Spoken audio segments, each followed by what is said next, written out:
شهر رمضان الذي أنزل فيه القرآن هدى للناس وبينات من الهدى والفرقان فمن شهد منكم الشهر فليصمه ومن كان مريضا أو على سفر فعدة من أيام أخر يريد الله بكم اليسر ولا يريد بكم العسر ولتكملوا العدة ولتكبروا الله على ما هداكم وكشف الله به الغمة وجاهد في الله حق جهاده حتى أتاه اليقين وتركنا على محجة بيضاء ليلها كنهارها لا يزيغ عنها إلا هالك. اللهم فصل وسلم وزد وبارك وانعم وكرم ومجد على عبدك ورسولك محمد صلى الله عليه وآله وصحبه وسلم. فقال عز وجل: يا أيها الذين آمنوا اتقوا الله حق تقاته ولا تموتن إلا وأنتم مسلمون. وقال عز من قائل: يا أيها الذين آمنوا اتقوا الله وقولوا قولا سديدا يصلح لكم أعمالكم ويغفر لكم ذنوبكم ومن يطع الله ورسوله فقد فاز فوزا عظيما. أما بعد فإن أصدق الحديث كتاب الله وخير الهدى هدى محمد صلى الله عليه وسلم وشر الأمور محدثاتها وكل محدثة في دين الله بدعة وكل بدعة ضلالة وكل ضلالة في النار. Hadirin hadirat jamaah Masjid Darus Sakinah, semoga Allah muliakan, Allah rahmati dan berkahi. Ramadan hanya tinggal hitungan hari. Kita sudah memasuki 17 Sya'ban. Boleh jadi malam ini adalah 18 Sya'ban. Yang mana tamu itu akan segera datang. Seorang akan berbahagia ketika tamu yang terhormat datang ke rumahnya. Kita akan berbangga mempersiapkan dengan sebaik-baiknya persiapan. Kita akan gunakan ruangan terbaik untuk tamu ini. Kita akan berikan sajian terbaik untuk tamu ini. Kita akan berikan pelayanan terbaik untuk tamu ini. Karena ia tamu yang datang hanya setahun sekali. Tamu ini membawa banyak kebaikan.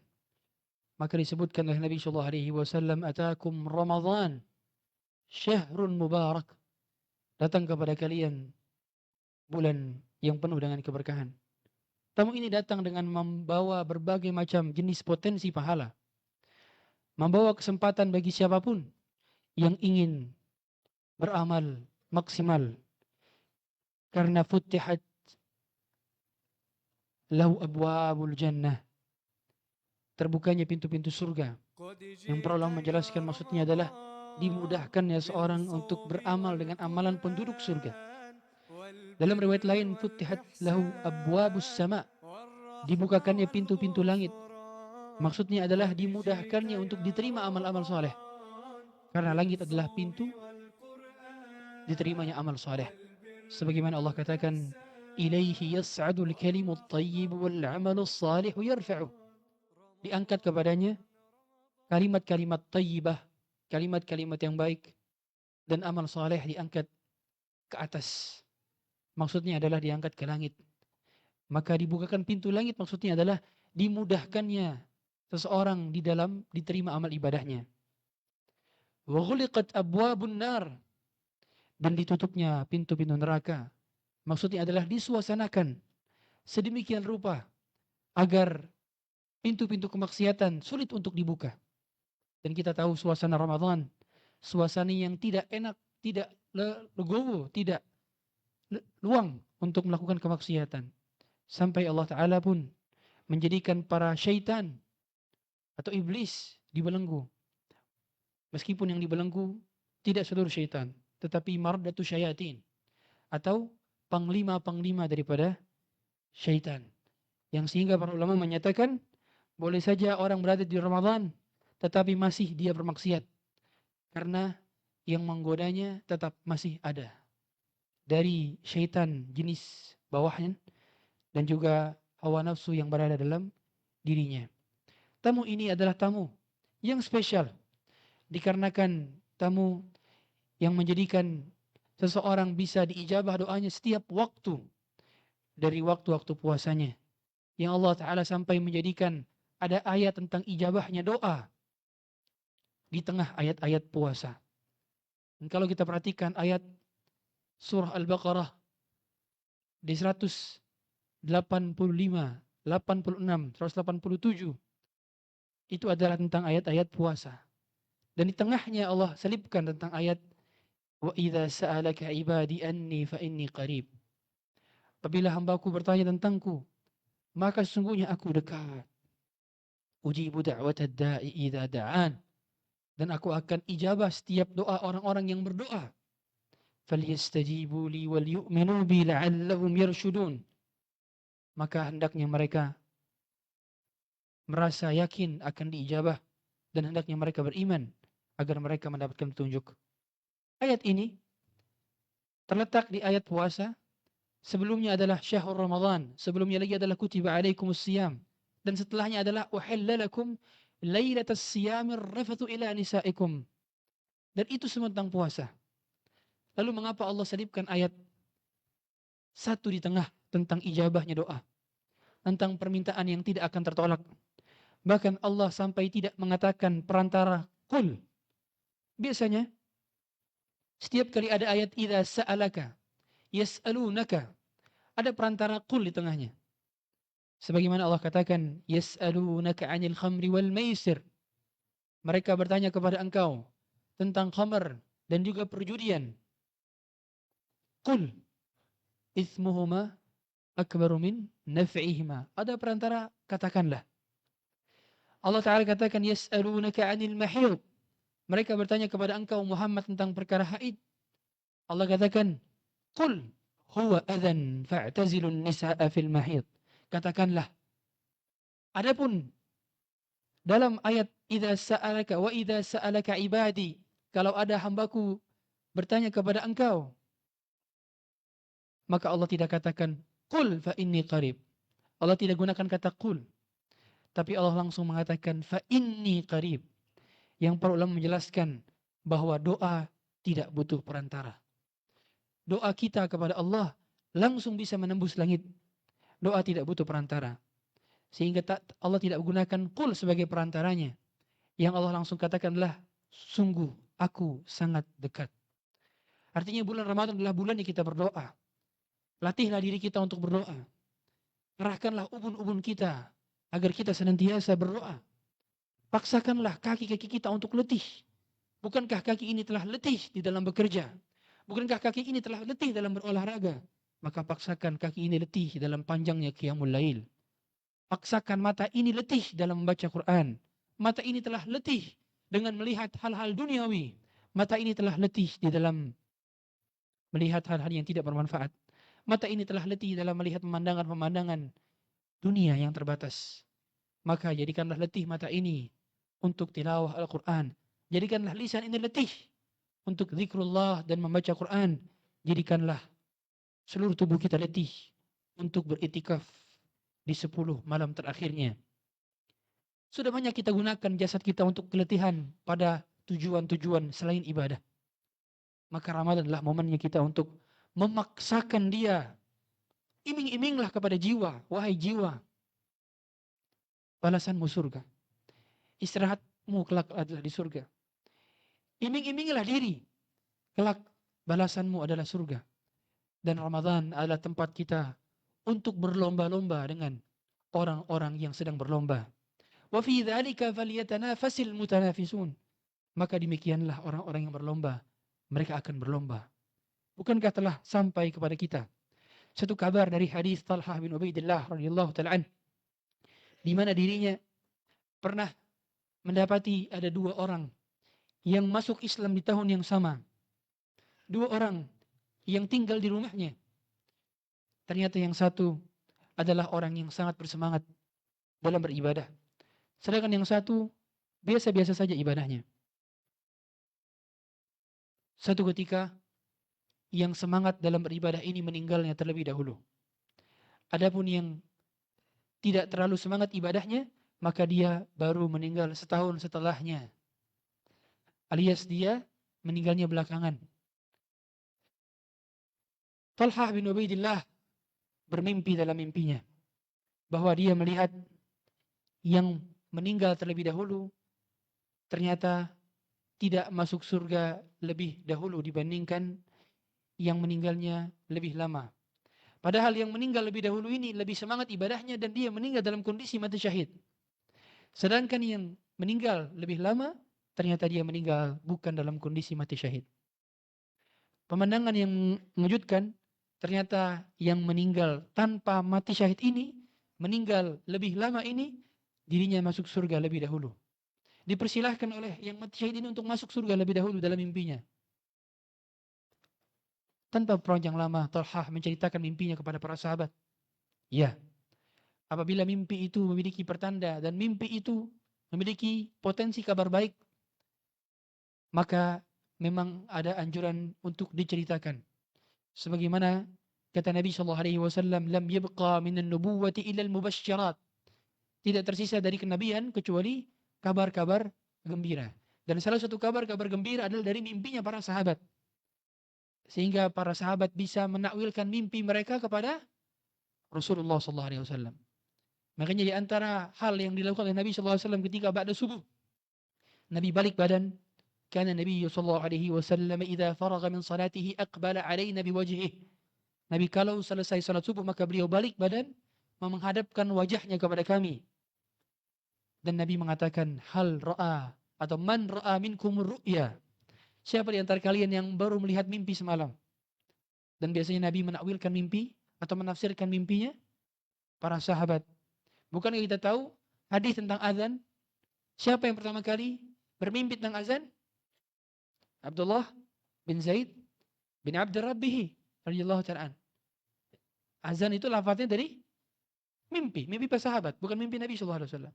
Tapi dibenarkan oleh Nabi. Sebagian lagi meriwayatkan bahwa itu mimpinya Umar bin Khattab.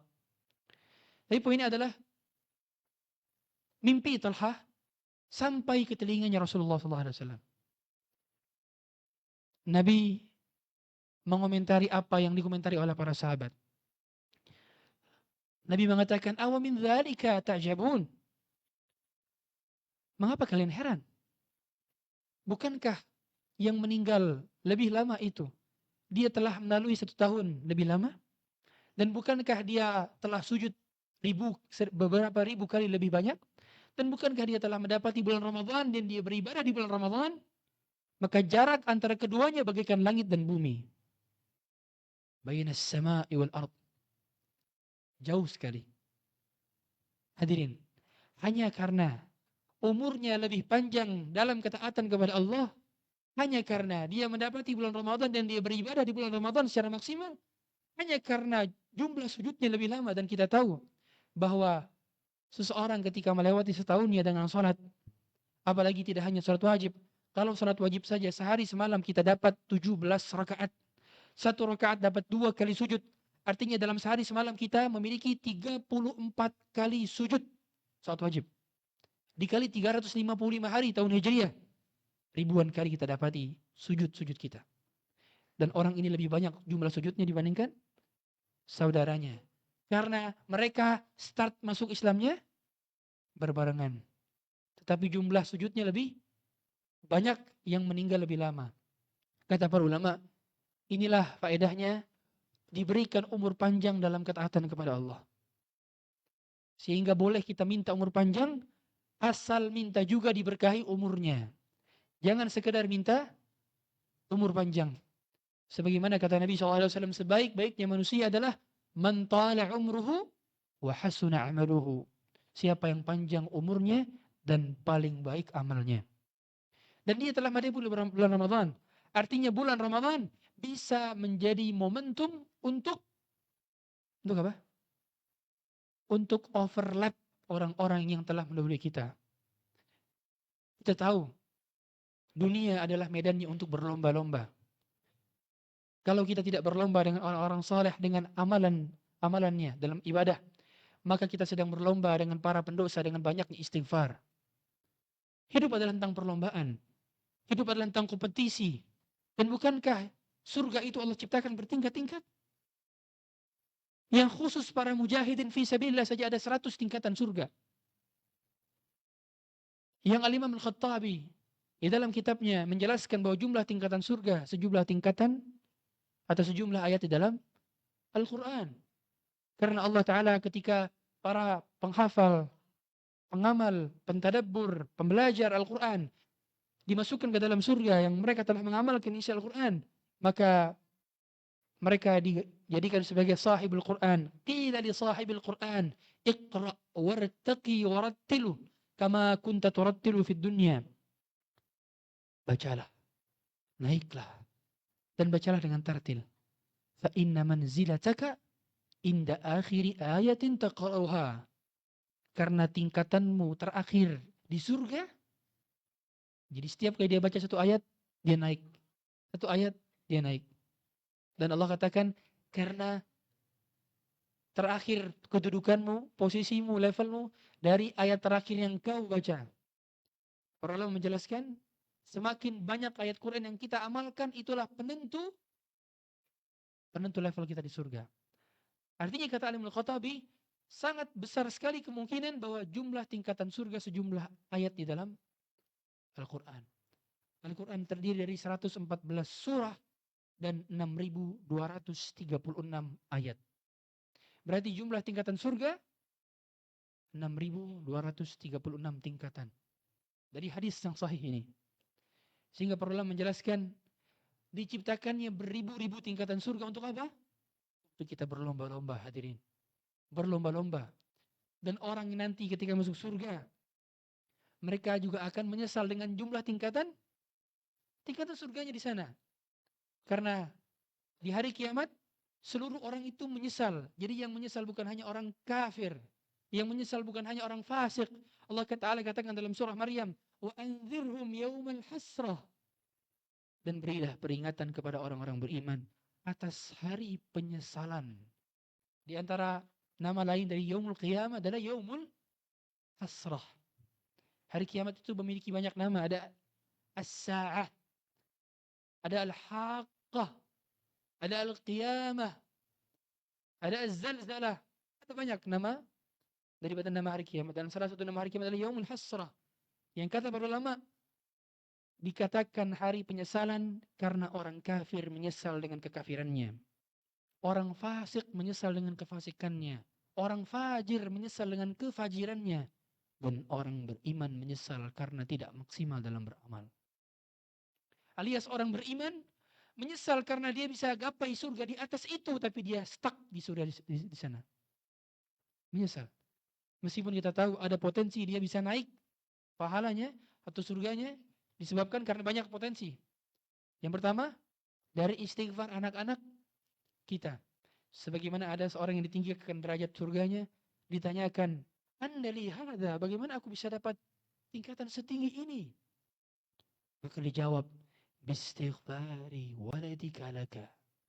Dengan banyaknya istighfar anakmu untukmu. Alias anaknya banyak mendoakan, Rabbighfirli wali walidayya warahmahuma kama rabbayani shaghira. Allah atau ungkapan semisal Allahumma ghfir wali walidayya. Ya Allah, ampunilah dosa orang tuaku dan juga diriku. Sehingga amal seorang juga bisa dinaikkan surganya sebagaimana Allah katakan dalam surah At-Tur ayat 21. Walladzina amanu wattaba'athum dzurriyyatuhum biimanin alhaqna bihim dzurriyyatahum wama alatnahum min amalihim min syai'in kullu imri'in bima kasaba rahin.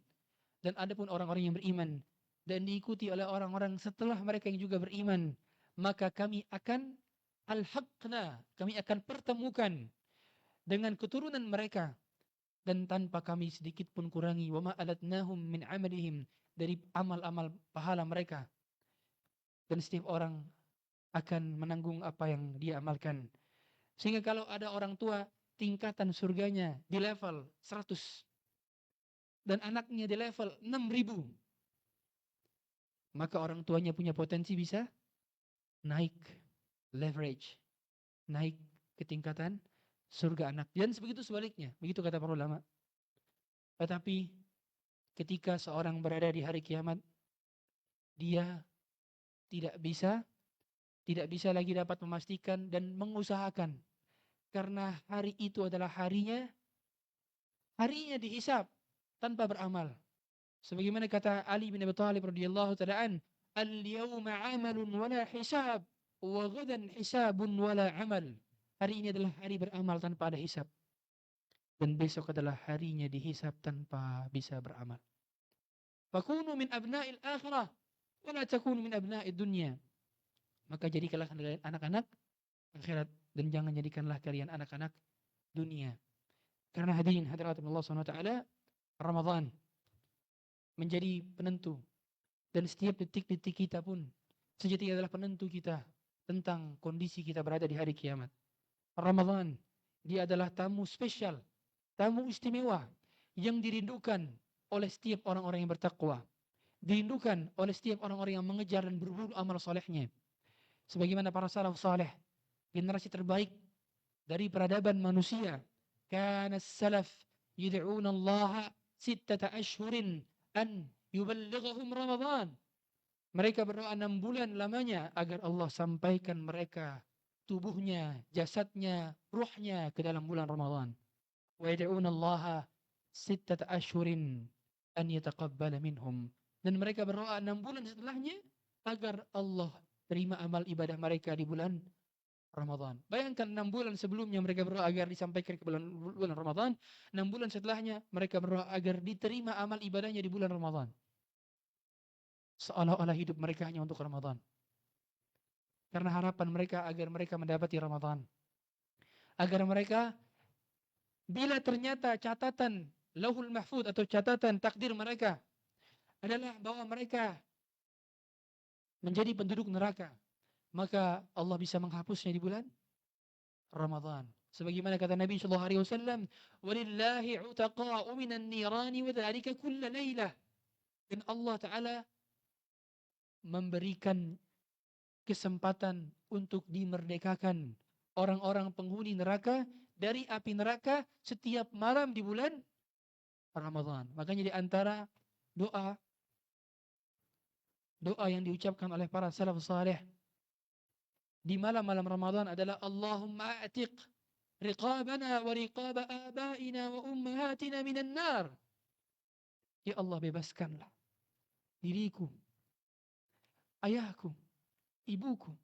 Dan bila ternyata mereka masuk ke dalam list, bahkan bila diriku masuk ke dalam list orang-orang yang menjadi penghuni neraka, hapuskanlah dan jadikanlah kami sebagai orang penghuni surga. Hadirin, ini diminta di bulan Ramadan karena jaminan bagi Nabi SAW, sehingga hadis yang menyatakan Ramadan awwaluhu rahmah wa awsatuhu maghfirah wa akhiruhu 'itqu minan nar adalah hadis yang tidak berdasar dan tidak berasas. Yang benar adalah Ramadan setiap harinya adalah rahmat, setiap harinya adalah maghfirah, dan setiap harinya adalah pembebasan dari api neraka. Tidak terbatas pada awal, tengah, dan akhir, tapi setiap malamnya adalah pembebasan dari api neraka. Dan kita bisa meminta kepada Allah di hari-hari di bulan Ramadan. Sehingga para salaf saleh, mereka sudah mempersiapkan Ramadan itu bahkan dari bulan Sya'ban, bahkan dari bulan Rajab. Anda mengetahui, kalau kita perhatikan mengapa bulan haram 3 itu berturut-turut dan Rajab itu terpisah. Bulan haram apa saja? Sebutkan. Muharram. Apa lagi? Sya'ban bukan. Zulqa'dah. Lebih tepatnya kalau diurutkan Zulqa'dah, Zulhijjah, Muharram dan Rajab. Kan Nabi SAW mengatakan salasatu mutawaliyat wa Rajab mudhar. 3 berturut-turut. Sebagaimana Allah Ta'ala katakan di dalam surah At-Taubah ayat 36 bahwa inna iddatash syuhuri 'indallahi 12 syahran fi kitabillahi yawma khalaqas samawati wal arda minha arba'atun hurum, 4 yang bulan haram. Dan dijelaskan dalam hadis yang sahih 3 berturut-turut itu adalah Zulqa'dah, Zulhijjah dan Muharram, wa Rajab Mudhar. Kenapa dikatakan Mudhar? Karena dimuliakan oleh suku Mudhar. Jadi satu-satunya suku yang menghormati bulan Rajab, mereka tidak berperang, adalah suku Mudar. Adapun suku-suku lain mereka melanggar. Sehingga dikatakan dinisbatkan kepada suku Mudar, wa Rajab Mudar. Dan kalau kita perhatikan mengapa bulan Rajab kepisah sendiri? Ulama menjelaskan bulan Rajab ditaruhnya 2 bulan sebelum bulan Ramadan. Apa hikmahnya? Apa hikmahnya? Agar kita persiapan bulan Ramadan. Allah sampai khususkan 1 bulan haram ditaruh di 2 bulan sebelum Ramadan supaya kita sudah mulai pemanasan di bulan Rajab. Kita tahu apa hikmah salat qabliyah? Apa? Warming up, conditioning. Kenapa salat zuhur itu qabliyahnya lebih banyak dibandingkan salat qabliyah subuh? Kenapa? Di antara hikmahnya perlu menjelaskan adalah karena salat zuhur dari subuh ke zuhur itu kita sudah lebih banyak bertemu dengan manusia. Alias distraksinya lebih banyak dan conditioningnya lebih banyak. Makanya qabliyah zuhur itu 4 rakaat yang lebih afdal. Tentu 2 rakaat sudah mendapatkan kesunahan, tapi yang lebih afdal adalah 4 rakaat 2. Sedangkan qabliyah subuh kita belum bertemu dengan banyak manusia, bahkan belum bertemu manusia belum jadi. Maka 2 rakaat saja. Sehingga mengapa bulan Ramadan warming up-nya bukan 1 bulan, tapi 2 bulan sebelumnya? Karena dia bulan istimewa. Dia butuh 2 bulan warming up. Sengaja agar bulan Sya'bannya kita sudah mulai bisa beribadah dengan maksimal. Alias kalau kita mau benar-benar mendapatkan Ramadan yang maksimal, kita akan persiapan yang maksimal juga. Sebagaimana kita tahu acara-acara pentas-pentas dunia itu hanya beberapa hari dan beberapa hitungan jam. Tapi mereka persiapannya tahunan. Saya tanya, Piala Dunia terakhir kapan? 2022. Qatar. Qatar itu kapan ditunjuk jadi tuan rumah Piala Dunia? Ini ada yang pernah baca gak? 2010 hadirin. 2010. Alias bisa disimpulkan, Qatar persiapan menjadi tuan rumah acara Piala Dunia yang hanya berjumlah 28 hari pertandingan, 12 tahun persiapannya. Tahun 2010 sampai 2022. Ini acara dunia. Kemeriahan dunia. Mengapa Ramadan yang event ini dibukakan pintu langit, ditutup pintu surga, diberikan bonus yang banyak, disuasanakan? Berapa tahun persiapannya? Tinggal menghitung hari Ustaz persiapannya. Hadirin, ini event akhirat. Ini event yang menentukan tentang kita bisa overlapping atau tidak. Kawan-kawan kita yang sudah meninggal, kita bisa overlapping atau tidak pahalanya syuhada.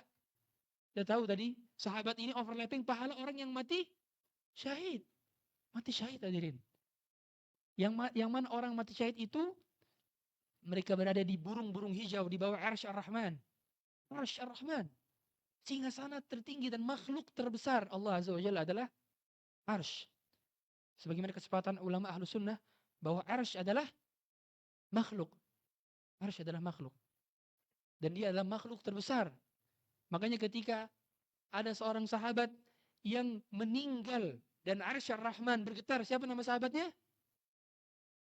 Siapa? Sa'ad bin Mu'adz. Sebagaimana kata Nabi SAW, ihtazzal arsyu li mauti Sa'ad bin Mu'adz. Padahal Sa'ad bin Mu'adz baru masuk Islam di usia 30 tahun. Dan meninggalnya di usia 36 tahun. Alias usia keislamannya cuma 6 tahun. Berapa usia Islam kita? Usia saat Islamnya 6 tahun. 6 tahun itu sudah menggetarkan singgasana dan makhluk terbesarnya Allah. Bayangkan hadirin. Karena antara kursi dengan arsy seperti apa? Seperti cincin yang dilemparkan ke Sahara. Dan setiap lapisan-lapisan langit, kita tahu itu seperti cincin yang dilepaskan pada Sahara. Artinya luas sekali. Begitu luasnya. Dan begitu kecilnya manusia yang berada di bumi. Hadirin hadirat Allah SWT. Maka Ramadan dipersiapkan oleh para ulama. Bahkan di bulan Sya'ban ini dikatakan oleh para ulama, yaquluhu syahrul qurra. Para ulama sering menyebut bulan Sya'ban adalah sebagai bulannya pembaca Quran. Bulannya para qari, alias para pembaca Quran, penghafal Quran, pentadabbur Quran. Mereka sudah mulai warming up, pemanasan. Para imam sudah mulai memurajaah hafalannya. Karena start kick off di day one, mereka sudah mulai baca juz 1, juz 2 nanti hari kedua. Terus agar bisa menghatamkan. Sebagaimana di Masjidil Haram, hatam 30 juz selama 30 hari bulan Ramadan. Sehari 1 juz. Meskipun dibagi 2 kloter biasanya. Jadi ada kloter di awal malam, ada kloter di akhir malam. Atau di kloter jam 1, ada kloter dia ba'da isya. Semoga Allah mudahkan kita semua bisa itikaf di Masjidil Haram. Itikaf yang mana sholatnya, 1 kali sholat di Masjidil Haram itu setara dengan 50 tahunan sholat. 50 tahunan sholat. Gimana cara ngitungnya Ustaz? Coba saja hitung.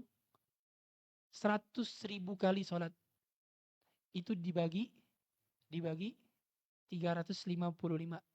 Dapat berapa? Dapat berapa tahun? Ya. Dapat sekitar 50-an tahun. Atau 55 tahun. Belum lagi sholatnya berjamaah. Berjamaah dikali berapa? 27. Dalam riwayat lain 25. Sebagian membedakan. Kalau sholatnya jahriyah seperti Al-Hafidh, kata Al-Hafidh Ibnu Hajar Al-Asqalani, kenapa ada hadis beda? Karena dalam satu hadis Nabi SAW mengatakan salat berjamaah itu lebih utama 27 derajat. Dalam hadis lain Nabi mengatakan 25 derajat. Kata Al-Hafidh Ibnu Hajar Al-Asqalani digabungkan, maksud daripada 27 itu adalah salat jahar. Kalau 25 salat sir. Bayangkan 55 dikali 25, coba hitung. Berapa? 55 dikali 25 itu berarti 1375 tahun. Hadirin. Itu salat sir doang. Belum lagi salat jahar yang dikali 27. Itulah keutamaan seorang bisa beribadah di Masjidil Haram. Tapi poin ini adalah betapa dikatakan Syahrul Qurra, karena bulan Ramadan adalah bulannya membaca Quran. Kenapa bulannya membaca Quran? Karena Rasul kita SAW membaca Quran intens juga di bulan Ramadan. Dari mana hadisnya? Beliau setoran hafalan 30 juz, atau dalam kata lain setoran hafalan full terhadap wahyu yang sudah diturunkan kepada malaikat Jibril. Bahkan di tahun terakhirnya beliau 2 kali setoran. 2 kali setoran. Sehingga kebiasaan para salaf saleh adalah mereka meninggalkan majelis-majelis ilmu mereka dan mereka fokus. Sebagaimana Imam Malik. Kana Malik bin Anas, Imam Malik bin Anas, ketika idza dakhala Ramadan, beliau geser kitab-kitabnya dan beliau menyisakan 1 kitab di tengah, yaitu mushaf Qur'annya. Alias ini adalah bulannya untuk perbanyak tilawah. Karena dilipat gandakan. Dan kita tahu Nabi SAW mengatakan bahwa la aqulu alif lam mim harfun, walakin alifun harfun, wa lamun harfun, wa mimun harfun. Aku tidak mengatakan alif lam mim itu 1 huruf, tapi alif 1 huruf, lam 1 huruf, mim 1 huruf. Dan kita tahu 1 huruf itu minimal adalah 10 kali kebaikan dan bisa dilipat gandakan sesuai dengan rahmat dari Rabbul Alamin. Dan dia adalah bulan yang para ulama paling banyak khatam Quran. Al-Imam Syafi'i menghatamkan Quran 60 kali di bulan Ramadan. Artinya 1 hari 2 kali khatam. Al-Imam Qatadah menghatamkan 3 kali sehari. Sahabat mulia Utsman bin Affan di bulan Ramadan 1 hari 1 kali. Kalau di luar Ramadan itu 3 hari sekali. Dan lebih banyak lagi para ulama yang menghatamkan Quran lebih banyak. Dan poinnya adalah kita hendaknya lebih baik daripada tahun kemarin. Bahkan kata Imam Abu Hanifah, kadar minimal seorang muslim itu khatam Quran setahun 2 kali. 1 di bulan Ramadan, 1 di luar Ramadan. Ini bare minimum. Kapan terakhir khatam Quran? Tahun lalu Ustaz, Ramadan. Padahal harusnya di luar Ramadan 1 kali minimal. Tentu yang ideal adalah 1 bulan 1 kali. Sebagaimana sabda Nabi SAW kepada Amr bin As, Iqra'il Qur'ana fi syahr. Bacalah Quran dalam 1 bulan. Sehingga para tabi'in ketika mengambil faedah dari hadis ini, maka mereka membagi Quran menjadi 30 bagian. Itulah kenapa ada istilah 30 juz. Jadi pembagian 30 juz itu pembagian dari tabi'in. Yang mana mereka mengambil hadis dari Iqra'il Qur'ana fi syahr. Bacalah Quran dalam 1 bulan. Dan 1 bulan 30 hari, sehingga Quran dibagi menjadi 30. Memudahkan kita sehari sejuz. Dan memang adapun hadis yang menerangkan jangan baca Quran, jangan khatam Quran kurang dari 3 hari, maksudnya adalah di luar Ramadan. Jadi kalau di luar Ramadan tidak masalah, sebagian ulama mengatakan demikian. Dan mengapa itu dimakruhkan, bukan dilarang, bukan diharamkan, tapi dimakruhkan, sebagian ulama mengatakan karena khawatir kita tidak memahami kandungannya, kita sekedar baca saja. Sedangkan tujuan Quran diturunkan adalah ditadabburi. Allah Ta'ala mengatakan kitabun anzalnahu ilaika mubarakun liyadabbaru ayatihi wa liyatadzakkara ulul albab. Allah juga katakan afala yatadabbaruna al-Qur'ana am ala qulubin aqfaluha. Apakah mereka tidak mentadabburi Quran atau hati mereka yang telah terkunci? Kitab yang telah diturunkan oleh kami kepada engkau untuk ditadabburi maknanya. Sehingga para ulama menjelaskan bahwa mentadabburi Quran hukumnya wajib. Kata Imam Al-Qurtubi, mentadabburi Quran hukumnya wajib. Sedangkan tilawah hukumnya sunnah. Mentadabburi hukumnya wajib. Karena Allah tidak katakan afala yatluna al-Quran. Mengapa mereka tidak tilawah Quran? Allah tidak katakan afala yaqra'una al-Quran. Allah tidak katakan mengapa mereka tidak baca Quran. Yang Allah katakan adalah afala yatadabbaruna al-Quran. Apakah mereka tidak tadabbur Quran? Tadabbur itu gimana Ustaz? Apa beda tadabbur dengan tafsir? Nggak ada hadiah ini. Saya lupa bawa buku saya. Ada buku gak? Nggak ada. Ya, apa? Apa beda tadabbur dengan tafsir? Jawabannya adalah tadabbur itu aktivitas. Kalau tafsir itu cabang ilmu Quran. Artinya tafsir hanya bisa dilakukan oleh mufassir, alias orang yang punya kemampuan, alias tidak bisa dilakukan oleh semua orang tafsir. Makanya tidak bisa kita mengartikan surah Asy-Syu'ara adalah musik, nggak bisa. Nggak bisa kita juga menafsirkan sendiri ayat Quran. Harus yang menafsirkan Quran adalah mufassir. Dan syarat mufassir sebagaimana kata Imam Suyuti itu ada harus 15 keahlian. 15 keahlian. Di antaranya sudah pasti hafal Quran, 30 juz mutqin. Nggak lupa-lupa. Yang kedua, ngerti bahasa Arab secara detail sejak diturunkan di zaman salaf. Yang ketiga adalah ngerti tarikh serta sirah nabawiyah dari awal hingga akhir, karena hukum daripada tafsir sesuai juga dengan hukum nasikh dan mansukh, hukum yang telah terrevisi dan hukum yang belum direvisi. Karena kita tahu masa iddah saja pernah direvisi, dahulu setahun menjadi 4 bulan 10 hari. Kemudian kita tahu pernah ada revisi tentang kiblat dari Masjidil Aqsa ke Masjidil Haram. Itu nasikh wal mansukh. Dan banyak keilmuan yang harus dimiliki oleh mufassir. Adapun tadabbur itu bisa dikerjakan oleh semua orang. Karena tidak mungkin Allah memberikan perintah kecuali pasti bisa dikerjakan oleh semua muslim. Artinya gini, nggak mungkin Allah suruh kita sholat kalau kita nggak bisa ngelakuin sholat. Nggak mungkin Allah suruh kita puasa kalau kita nggak bisa puasa. Kita bisa puasa, kita bisa sholat, makanya Allah wajibkan. Dan makanya ada perintah tadabbur, berarti memang kita bisa bertadabbur. Dan tadabbur itu adalah, para ulama menjelaskan, adalah berusaha mengetahui apa maunya Allah di balik ayat tersebut. Sehingga kadar minimal tadabbur adalah dengan memahami ayat, alias mengetahui terjemahannya. Makanya mengapa para ulama menganjurkan di bulan Ramadan, kalau punya kesempatan untuk mentadabbur Quran itu dengan cara juga baca terjemahannya. Sambil baca tafsir yang lebih bagus. Ada namanya Quran Tadabbur, aplikasi. Bagus itu, karya Ustaz Firanda, hafizallahu taala. Anda juga bisa uh, atau beli buku tafsir yang ringkas seperti tafsir Muyassar atau tafsir Sa'di, sudah banyak terjemahannya. Sambil baca satu halaman, baca tadabburnya, baca tafsirnya. Itu menguatkan iman kita. Kenapa Ustaz kok para ulama mereka lomba-lomba dalam mengkhatamkan Quran lebih banyak, sedangkan kita kayaknya juga harus sambil tadabbur. Kenapa? Karena mereka sudah tadabbur Quran duluan sebelum masuk bulan Ramadan. Tiap hari mereka berkecimpung bersama Al-Quran. Alias waktu mereka tadabbur sudah sebelum Ramadan. Maka ketika bulan Ramadan maka mereka tinggal banyak-banyakan khatam. Makanya kalau bagi yang sudah mentadabbur, dia adalah talib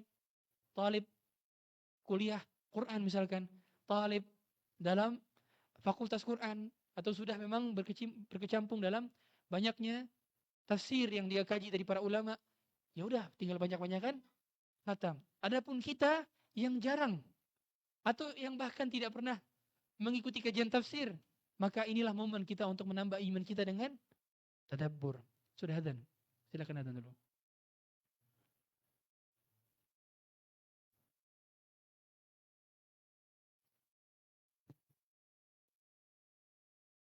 الله أكبر الله أكبر الله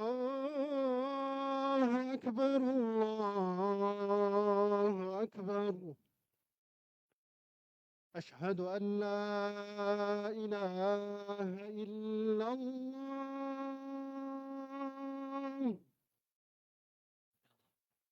أشهد أن لا إله إلا الله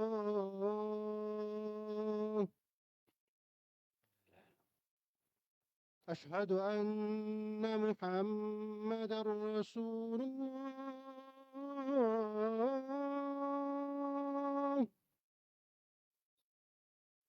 أشهد أن محمد رسول الله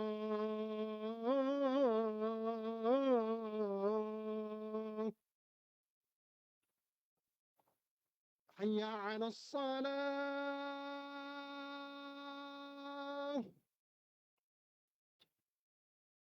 حي على الصلاة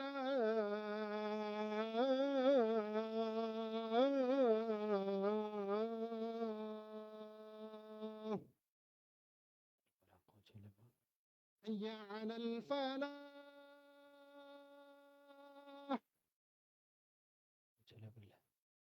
حي على الفلاح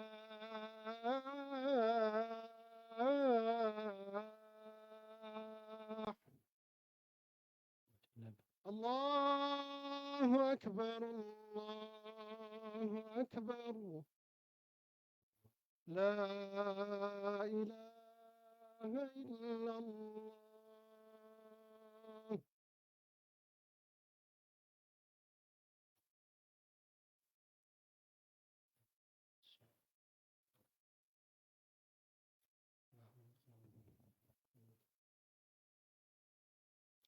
Ini antara Allah Subhanahu wa taala.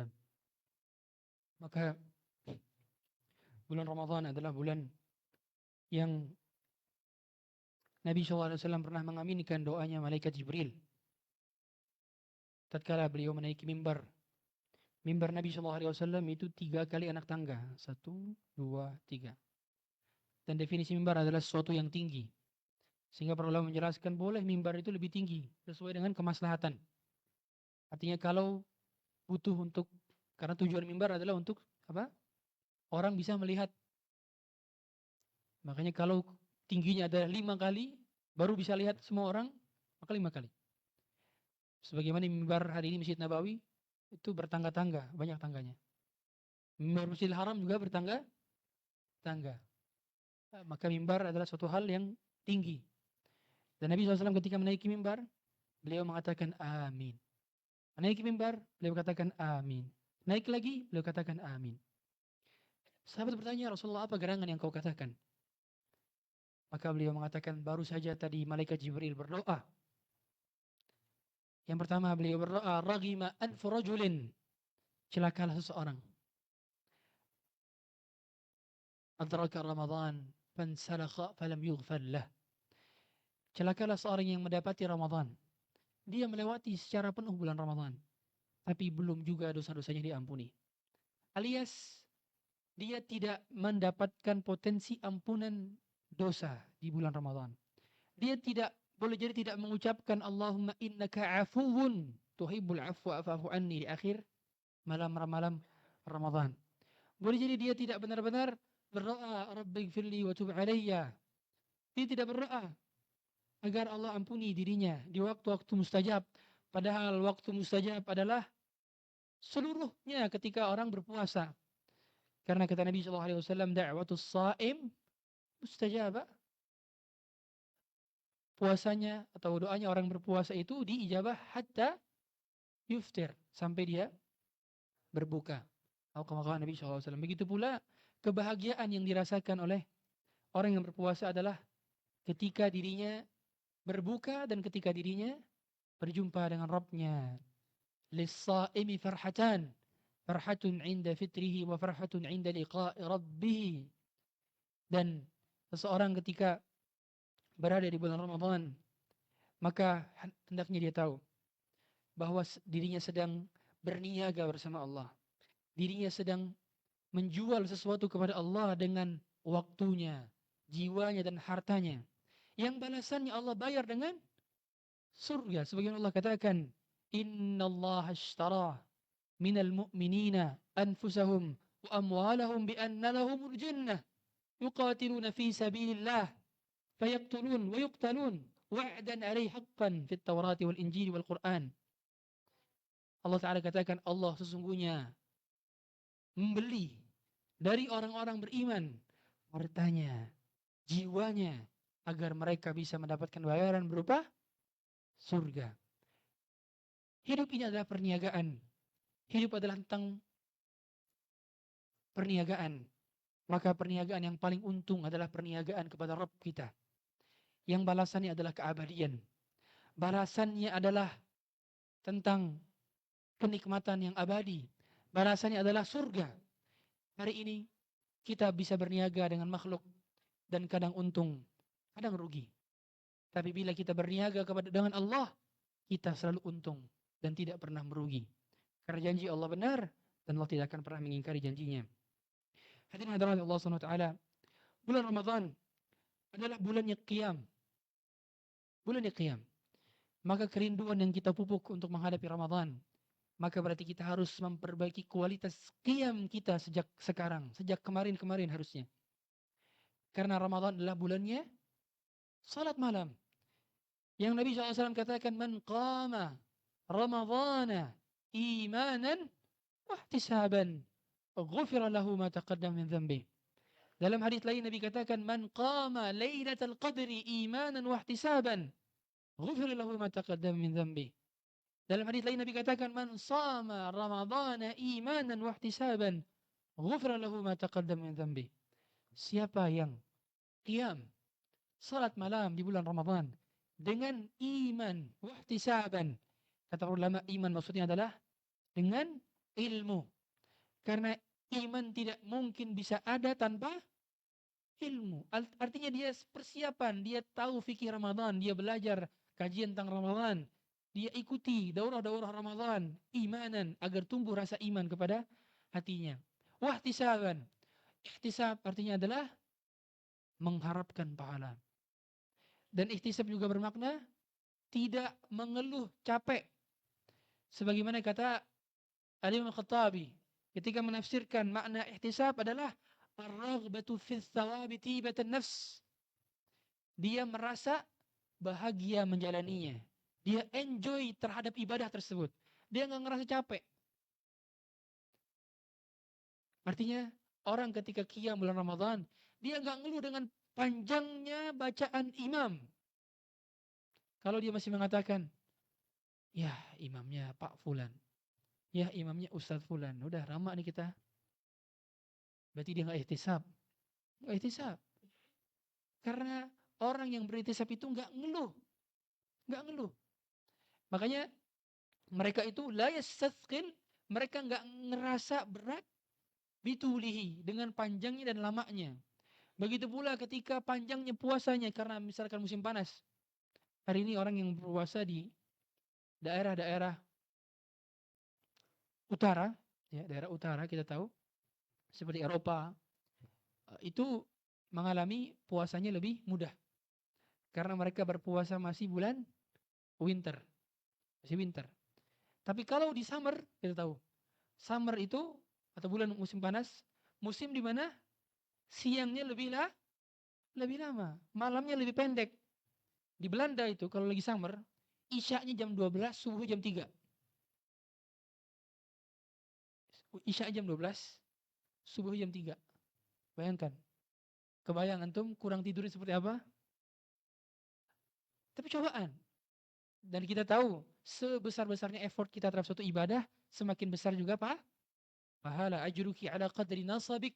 Bagaimana kata Nabi SAW kepada Ibunda Aisyah. Maka bulan Ramadan adalah bulan ihtisab. Kita tidak merasa berat menjalani, artinya enjoy. Enjoy dengan puasanya, enjoy dengan ibadahnya, enjoy dengan qiyamul lailnya, enjoy dengan tarawihnya. Dan tarawih itu adalah salat malam yang dikerjakan bulan Ramadan secara berjamaah. Karena istilah tarawih itu ada pada zaman tabi'in. Tarawih itu berasal dari kata tarwihah. Apa makna tarwihah? Nyantai. Duduk itu arti tarwihah. Karena di zaman tabi'in, atau di zaman para sahabat ketika mereka mengimami para tabi'in, mereka itu salatnya setiap kali 4 rakaat istirahat. Maksud 4 rakaat itu 2 istirahat, baru salat lagi. Kalau mereka di Masjidil Haram, mereka salat 2 rakaat, ya masing-masing 1 kali salam, setelah itu tawaf. Tawaf 7 putaran, salat lagi. Itu kebiasaan di bulan Ramadan yang dikerjakan oleh para salafus saleh. Dan artinya salat tarawih itu sangat identik dengan nyantai. Kalau nyantai gimana? Definisi nyantai itu apa artinya? Lama apa cepat? Lama, hadirin. Maka tidak dapat dikatakan tarawih apabila 23 rakaat 5 menit. Nggak bisa, itu motor GP namanya. Maka orang yang ketika tarawih dia harus menikmati panjangnya qiyam. Sebagaimana Nabi SAW itu, meskipun kata Ibunda Aisyah, beliau tidak pernah lebih daripada 11 rakaat. 8 salat malamnya dan 3 salat witirnya. Beliau tidak lebih daripada 11. Sehingga sebagian ulama mengatakan yang lebih utama adalah mengikuti salat malamnya Rasulullah SAW, yaitu 11. Dan kata Ibunda Aisyah, la tas'al an husnihin. Jangan tanya tentang gimana bagusnya, gimana panjangnya. Makanya kita tahu salat malamnya Nabi SAW membuat kaki beliau bengkak. Ketika Ibunda Aisyah takjub dengan bengkaknya kaki Rasulullah SAW, ya Rasulullah, bukankah telah diampuni dosa engkau yang akan datang dan yang telah lalu? Maka beliau menjawab, afala akunu abdan syakura. Bukankah sudah selayaknya aku menjadi hamba yang bersyukur kepada Allah. Sehingga salat malam itu yang lebih mengikuti sunnahnya para salaf adalah dengan panjangnya bacaan dan panjangnya qiyam. Dibanding pendeknya bacaan dan banyaknya rakaat. Jadi lebih baik 1 rakaat itu panjang, tapi total rakaatnya sedikit, dia cuma 11, daripada dia 23, dia 36, dia 100, tetapi ternyata pendek-pendek. Itu para ulama mengatakan demikian. Karena itu kesunahannya para salaf. Tapi artinya para ulama pun berselisih. Karena salat malam sejatinya tidak ada batasan limit. Karena Nabi SAW mengatakan salatul laili masna. Salat malam itu 2. Maka di zaman Umar bin Khattab dikerjakan salat malam itu 23 rakaat.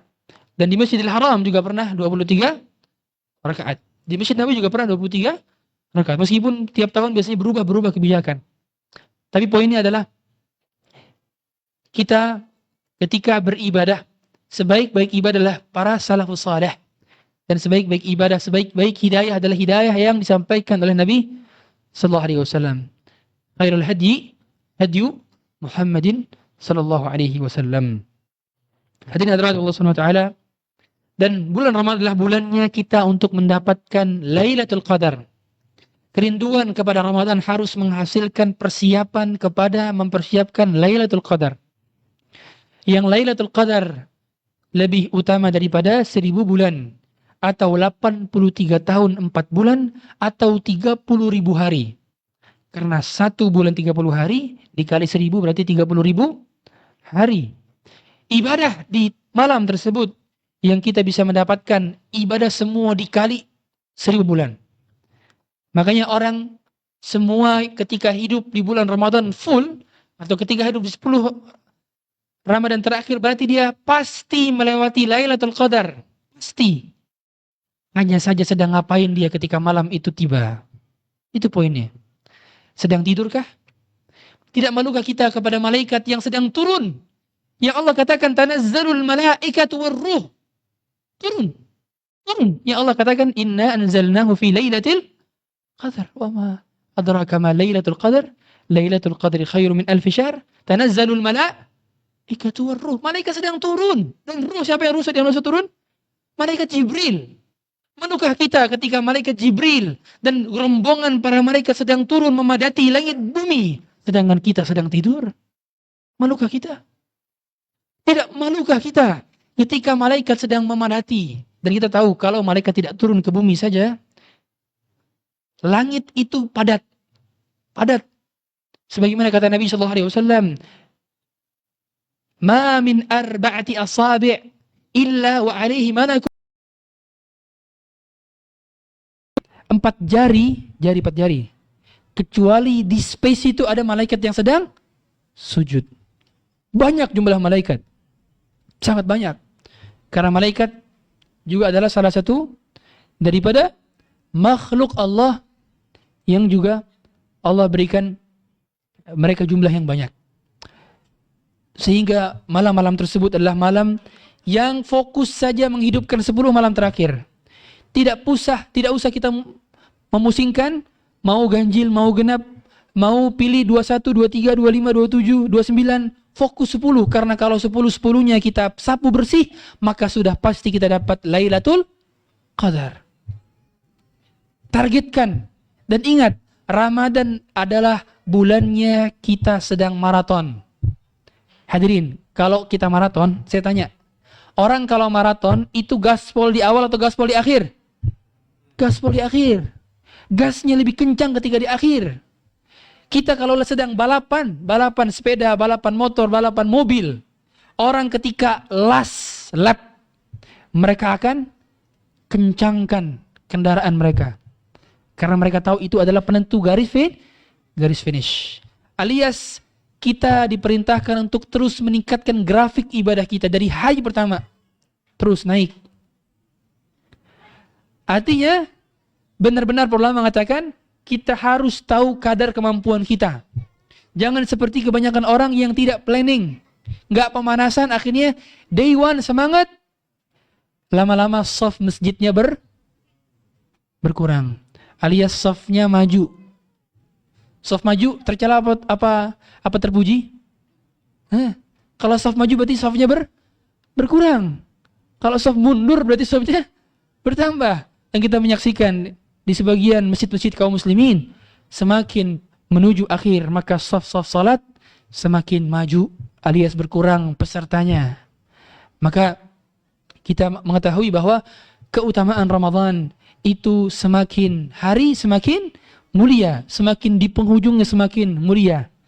Dan para ulama mengatakan siapa yang menjadikan hari-harinya seperti Ramadan, maka akan dijadikan penghujung hayatnya atau penghujung hidupnya seperti hari raya.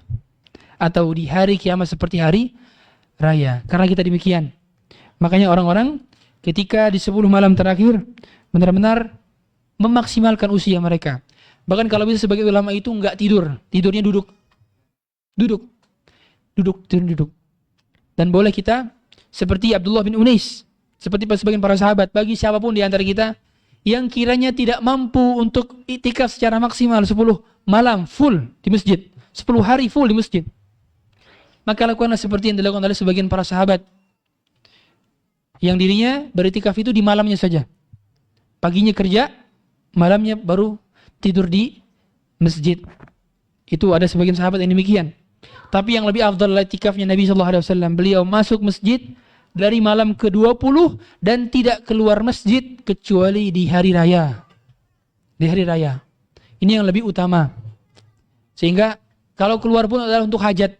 Sebagaimana beliau pernah mengantarkan ibunda Safiyah ke rumahnya di malam hari. Tapi sisanya beliau bahkan membuat tenda di dalam masjid. Apa fungsi tenda?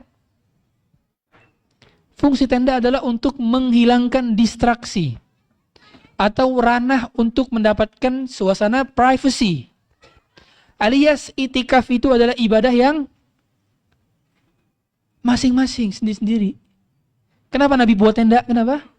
Karena Nabi ingin fokus ibadah sendiri. Makanya definisi itikaf itu apa? Qat'ul alaiq anil khalaiq. Memutuskan connection kepada makhluk. Makanya kalau lagi itikaf tapi sambil scrolling dan update instastory, kalau lagi itikaf maka sambil nonton podcast klarifikasi di YouTube. Kalau itikaf tapi sambil nonton highlight Premier League dan MU, gimana itikafnya antum? Itikaf itu qatul alaiq. Makanya kalau antum sudah bisa, matikan handphone. Titip handphone itu ke Pak RT. Iya, baru ambil lagi hari raya nanti. Ada sebagian orang kayak gitu, memang bagus. Agar kita fokus menghatamkan Quran. Ada sebagian orang yang hidup di abad sekarang, ada yang kami dapati masih bisa khatam belasan kali, subhanallah, belasan kali. Kita tahu khatam 2 kali, 3 kali, 4 kali, 5 kali saja effortnya luar biasa. Tidak mudah, kecuali dengan taufik Allah. Ini bisa belasan kali. Karena dia memutuskan koneksi dia. Makanya ada sebagian para ulama salaf yang mengambil cuti. Di bulan Ramadan itu cuti full. Mungkin kita tidak mampu. Karena cuti sebagian warga Batam cuma 12 hari dalam setahun. Dan cutinya yang paling lama juga adalah cuti melahirkan. Dan laki-laki tidak melahirkan. Dan cuti haji 40 hari. Haji reguler. Sisanya cutinya sebentar. Boleh jadi kita nggak seperti para salaf. Yang para salaf, kebanyakan mereka juga adalah seorang pedagang. Maka mereka maksimal stok jor-joran jualan sebelum Ramadan. Sebelum Ramadan sudah habisi stok. Sehingga ketika start day 1 Ramadan, tutup toko. Full Ramadan. Dan kami mendapati ada seorang yang Allah mudahkan buka pintu rezeki selebar-lebarnya. Ketika Ramadan, dia tidak benar-benar bekerja. Tapi bumi yang disuruh bekerja buat dia. Itulah definisi yang ketika Allah tarik dunia itu untuk ngejar dia. Dan banyak cerita-cerita semacam ini. Yang benar, kalau kita buat dunia itu menunggu, kita yang akan dikejar-kejar oleh dia. Hakikatnya ini, kita ini sedang menunggu dan ditunggu. Dan poinnya, siapa yang ditunggu itu yang penting. Kalau kita lagi nunggu dokter di ruang prakteknya, dokter yang penting atau kita? Dokter. Kalau kita lagi nunggu guru yang lebih penting dibandingkan kita. Karena kita meminta kepada dia, kita membutuhkan dia. Maka jangan buat dunia kita tunggu. Tapi buatlah dia menunggu kita. Buatlah dunia itu stop, berhenti nunggu kita. Berhenti nunggu kita. Dan itulah kata Nabi SAW, man kanat hammuhu al-akhirah. Siapa yang obsesinya adalah akhirat, ja'ala ghinahu fi qalbi. Akan dibuat kaya dalam hatinya. Wa jama'a bainahu syamlah wa jama'a lahu syamlah. Dan Allah akan mudahkan urusannya. Walam ta'tihi dunya wa atathu dunya wa hiya raghimah. Dan datang kepada dunia dalam keadaan terhina. Dunia itu ngemis-ngemis datang kepada dia, maksa untuk datang kepada dia. Dan inilah obsesi kita ketika bulan Ramadan. Air mata kerinduan Ramadan harus dimulai sejak saat ini. Agar kita memperbanyak seperti doanya para salaf saleh. Para salaf saleh sering berdoa, ya Allah sampaikanlah kami kepada bulan Ramadan. Allahumma ballighna Ramadan. Ini doa para salaf saleh dan bukan doa Nabi. Tapi boleh diucapkan Sebagaimana tadi para salafus saleh berdoa, Allah mau balik Ramadan berapa tahun? Berapa bulan? 6 bulan mereka berdoa, ya Allah sampaikanlah kami kepada bulan Ramadan. Barulah 6 bulan sisanya mereka berdoa, Rabbana taqabbal minna. Ya Allah terimalah amal ibadah-ibadah kami. Di sisa waktu ini kita baca pertanyaan. Ustaz, bagaimana dengan kami ibu-ibu yang harus masak untuk sahur? Menyiapkan segala sesuatunya, terkadang ingin juga berlama-lama ngaji sholat. Mohon pencerahannya. Barakallahu fiik. Ibu-ibu, ummahat, jangan pernah khawatir. Allah itu membagi-bagi amal soleh sebagaimana ia membagi-bagi rezeki. Dan di Ramadan, amal soleh begitu banyak. Dan tidak terbatas pada membaca Quran. Tidak terbatas pada amal-amalan yang biasa dikerjakan. Boleh jadi ada di malam-malam Ramadan yang sedang menjaga orang tuanya yang sakit. Ada di malam-malam Ramadan yang sengaja menemani orang tuanya yang sedang sendiri. Ada di malam-malam Ramadan yang dia mengantar keluarganya untuk bersilaturahmi kepada keluarga besarnya. Kita tidak ada yang benar-benar tahu apa yang Allah berikan kepada kita dari potensi-potensi amal. Sebagaimana kata Imam Malik, Innallaha qassamal a'mal kama qassamal arzaq. Allah itu membagi-bagikan amal saleh seperti dia membagikan rezeki. Rubbama futtihat lahu abwabus salah walam yuftah lahu abwab sadaqah. Boleh jadi ada orang yang dibukakan pintu salat tapi belum dibukakan pintu sedekah. Boleh jadi ada orang yang dibukakan pintu haji tapi tidak dibukakan pintu birrul walidain. Boleh jadi sebaliknya. Ada yang Allah bukakan pintu birrul walidain tapi belum Allah bukakan pintu haji.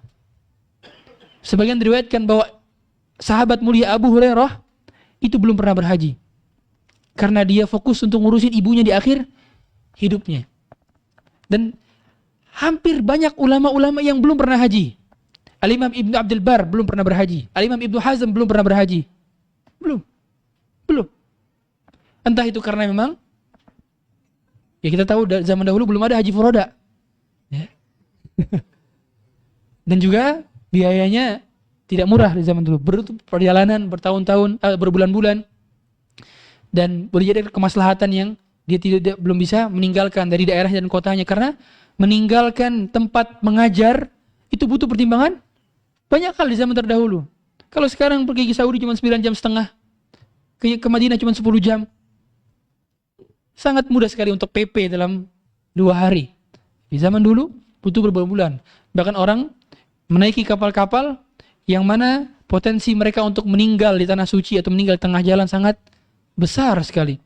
Sehingga tidak semua ulama di zaman dulu itu berhaji. Makanya Syekh Abdul Aziz Al-Syekh yang kemarin wafat di Yaumul Wathani ya, tahun kemarin, itu beliau telah berhaji 37 kali.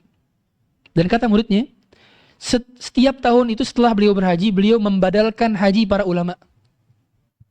Jadi hajinya Al-Imam Ibn Abdul Bar, Al-Imam Al-Hazimi, itu dibadalkan hajinya dengan beliau. Karena sebagai bentuk, kita tahu semua bahwa membadalkan haji ialah amalan yang disyariatkan sebagaimana dahulu kepada Syubrumah ya, yang mana ada sahabat yang pernah ingin membadalkan haji untuk kedua orang tuanya dan disepakati oleh para ulama keabsahannya. Tapi poinnya adalah kita semua amalnya beda, beragam. Tentu kita ingin yang afdal. Tapi kalau Allah beri kita amalan yang memang hanya kita bisa lakukan saat itu, lakukanlah dan maksimalkanlah potensi amal-amal kita. Ada orang yang hari ini masih punya orang tua, tetap punya amalan berbakti, punya potensi berbakti. Makanya Ayyas bin Muawiyah rahimahullah ta'ala ketika orang tuanya meninggal, ibunya meninggal, maka dia menangis. Ditanya, ma yubkik, apa yang buat kau menangis? Maka beliau mengatakan, innali baban maftuhan.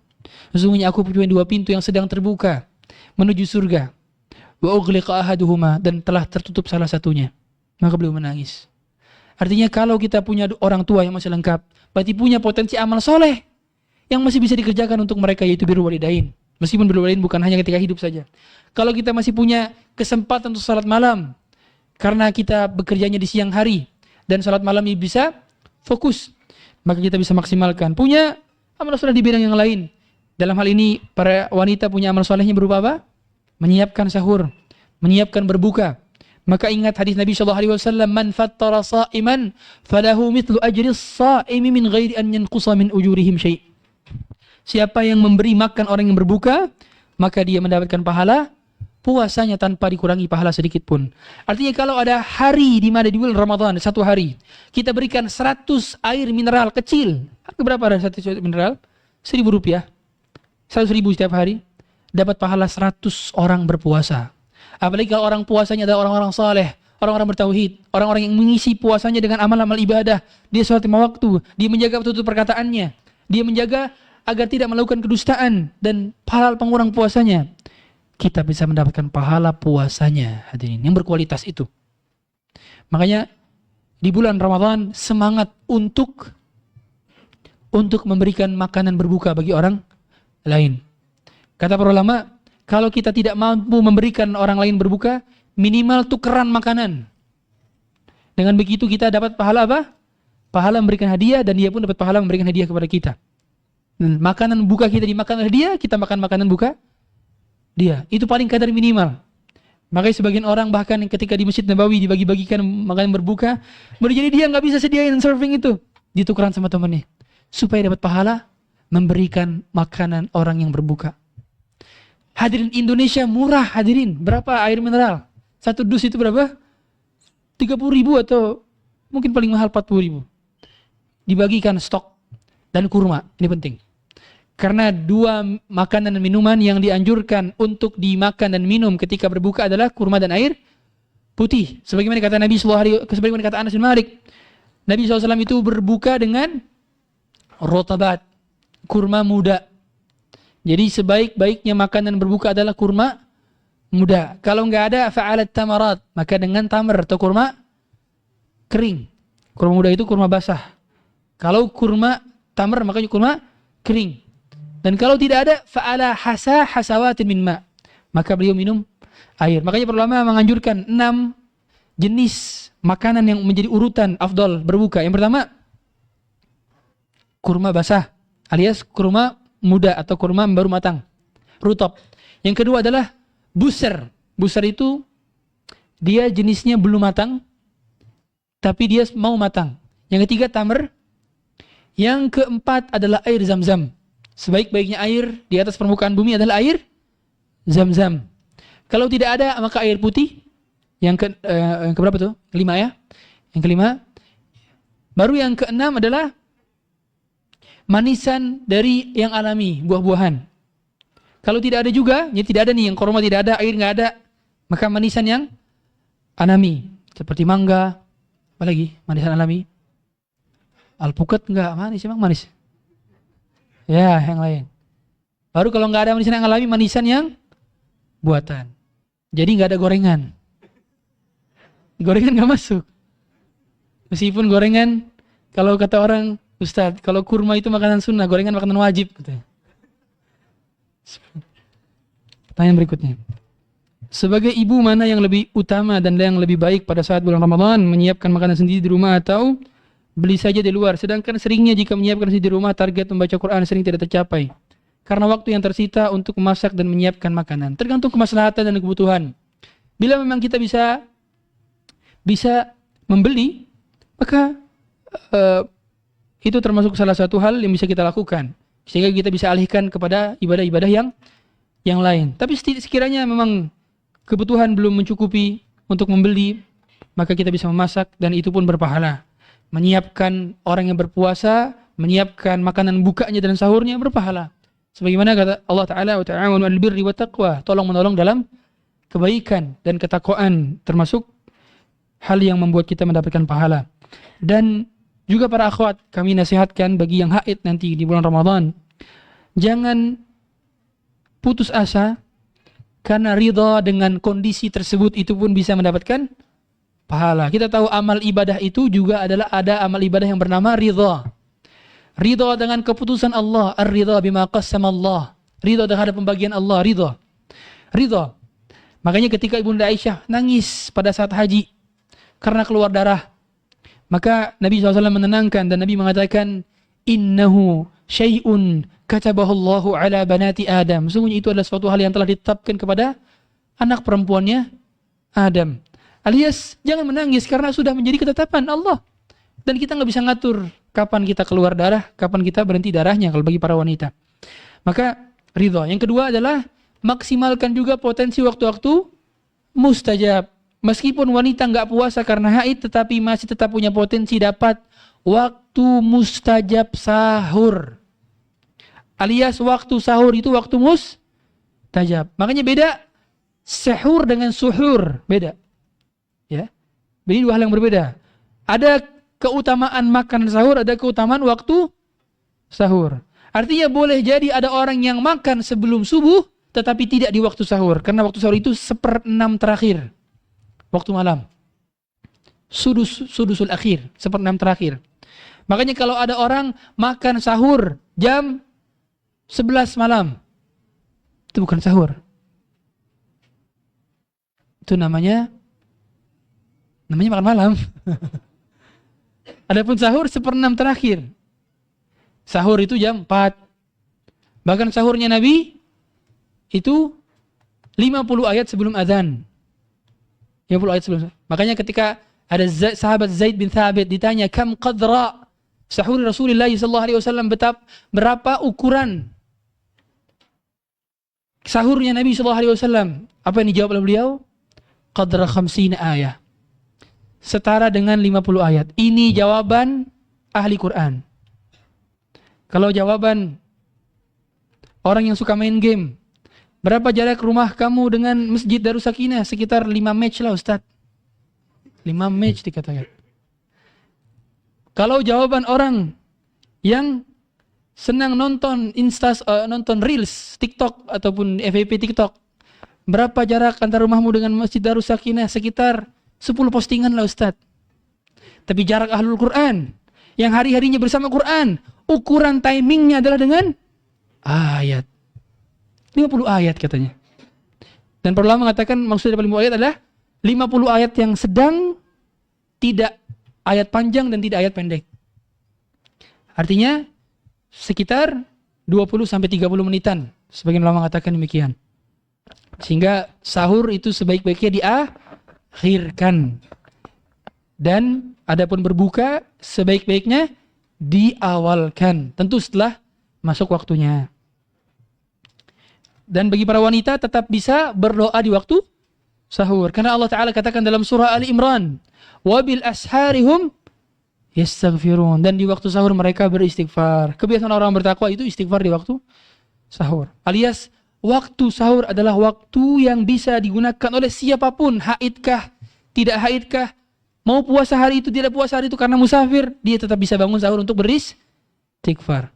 Dia tidak terbatas pada orang yang berpuasa saja waktunya, prime time-nya dan golden time-nya. Allahu a'lam. Bagaimana menyiapkan diri di bulan sebelum bulan Ramadan? Apakah betul salat qiyamul lail telah digantikan oleh salat tarawih di bulan Ramadan? Apa yang dilakukan untuk warming up? Jadi tarawih itu adalah salat malam di Ramadan. Jadi sejatinya dia adalah salat malam. Tetapi di Ramadan lebih utama salat malam itu di awal. Di awal. Kenapa? Karena pertama Nabi SAW itu salat malamnya ketika di bulan Ramadan di awal malam. Dan para sahabat mengikuti beliau meskipun di hari keempatnya beliau tidak keluar. Karena kata beliau, "Khasyitu an tufrada alaikum." Aku khawatir itu diwajibkan atas kalian.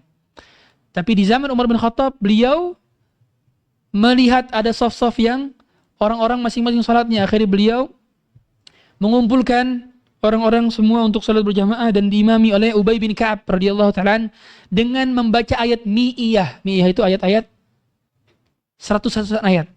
Dari surah Yunus terus itu namanya mi'iyah. Ada namanya Sab'ut Tiwal. Sab'ut Tiwal 7 surat terpanjang seperti Al-Baqarah, Ali Imran, An-Nisa, Al-Maidah. Itu mi'iyah yang dibaca oleh Ubay bin Ka'ab menjadi imam ketika itu. Dan berjamaah semuanya. Dan beliau mengatakan ni'matul bid'atuha hadihi. Maksudnya bid'ah secara bahasa, bukan bid'ah secara istilah. Dan salat malam kenapa dilakukan juga di awal malam di bulan Ramadan? Karena menjadi syiarnya kaum muslimin. Tahu bahwa persatuan kaum muslimin itu di bulan Ramadan. Dan juga sebaik-baik syiar sebagaimana Allah Ta'ala mengatakan, وَمَنْ يُعَذِّمْ شَعَائِرَ اللَّهِ فَإِنَّهَا مِنْ تَقْوَى الْقُلُوبِ. Siapa yang memuliakan syiar-syiar Allah, simbol-simbol Allah, itu bagian dari ketakwaan hati. Sehingga memang orang yang sudah tarawih di awal malam, dia bisa saja menambah jumlah rakaat malamnya lagi nanti di akhir malam, boleh. Tetapi memang harusnya dia selesai dulu sampai terakhir bersama imam. Karena Nabi SAW mengatakan, innahu man sallama al imami hatta yansarifa kutiba lahu qiyamul laylah. Hadis riwayat Tirmidzi. Siapa yang salat bersama imam sampai selesai, maka dia seperti dicatat salat semalam suntuk. Kalau malam 10 jam berarti dia dianggap seperti salat selama 10 jam. Padahal dia salat itu cuma 2 jam. Tapi dapat bonus 8 jam. Karena dia salat bersama imam sampai selesai. Ustaz, maksudnya berarti sampai witir? Iya, sampai witir kalau imamnya sampai witir.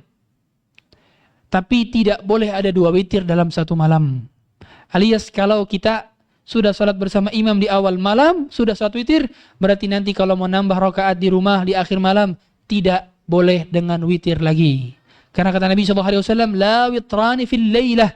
Tidak ada 2 witir dalam satu malam. Wallahu a'lam. Yang terakhir. Assalamualaikum Ustaz, Waalaikumsalam warahmatullahi wabarakatuh. Semoga Ustaz selalu dilindungi Allah, amin rabbal alamin. Semoga yang bertanya demikian dan yang hadir demikian. Bagaimana meyakinkan orang tua agar mau diajak umroh itikaf Ramadan? Orang tua terlalu banyak takutnya, takut nggak kuat saat Ramadan. Ortu pengen di luar Ramadan, sedangkan saya pengen Ramadan. Bagaimana bijaksana Ustaz? Barakallahu fiik. Pertama berdoa kepada Allah Ta'ala dan sampaikan dengan lemah lembut, sampaikan dengan sopan santun bahwa umrah di bulan Ramadan setara dengan haji bersama Rasulullah SAW. Kata Nabi SAW, al-umratu fi Ramadan ta'dilu hajjatan ma'i. Umrah di bulan Ramadan setara haji bersamaku. Hadirin. Dahulu pernah ada seorang sahabiat yang menangis karena tidak bisa ikut haji bersama Nabi SAW ketika haji wada. Maka Nabi menyuruh dia untuk berumrah di bulan Ramadan. Dan Nabi mengatakan umrah di bulan Ramadan setara haji bersama Rasulullah SAW. Kita bukan hanya setara haji. Hari ini haji itu ngantri hadirin. Haji reguler bisa ngantri. Kita nggak tahu beberapa tahun ke depan mungkin bisa ratusan tahun ngantrinya. Ya. Di Malaysia itu bisa sampai ratusan tahun loh. Beberapa wilayahnya. Di Indonesia pun puluhan tahun. Artinya orang kalau sudah lahir sudah daftarin haji, biar haji. Di umur 40 tahun, 30 tahun. Tapi ada haji plus yang antrinya hanya 7 sampai 9 tahun. Dan semakin terus bertambah kuota ini. Dulu kan 5 tahun sampai 7 tahun haji plus. Sekarang 7 sampai 9 tahun. Bahkan di sebagian daerah sudah sampai 12 tahun. Makanya kalau kita tidak mempercepat haji dan sudah punya kesempatan, maka akan semakin lama hajinya. Dan di antara proses kita untuk bisa mempercepat haji kita adalah dengan umroh di bulan Ramadan. Tapi ingat, ini pahalanya setara.